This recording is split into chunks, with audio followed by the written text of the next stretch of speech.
झाल्यानंतर शिवसेनेची जी ताकद आहे पुन्हा जगदीश भाऊ सुद्धा सोबत दिसत आहे, वापस आलेली आहे.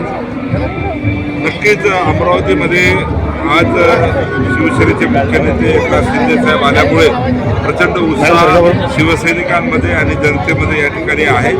आणि जगदीश भाऊ सुद्धा हे शिवसेनेमध्ये होते, परंतु अनेक वेगवेगळ्या गोष्टीमुळे हे झालं होतं. आज मुख्य नेते एकनाथ शिंदे साहेब आणि जगदीश भाऊंची चर्चा झालेली आहे. पुढे शिवसेनेचे सर्व उमेदवार कसे विजयी होतील या दृष्टीने आम्ही सर्वजण काम करतो. येणाऱ्या काळामध्ये महापालिकामध्ये महायुती होणार का? आता तर निवडणुका आहेत. शिवसेनेच्या धनुष्यबाणाला आम्ही मतदान मागत आहे. जनतेने धनुष्यबाणावर मतदान रूपी आशीर्वाद द्यावं.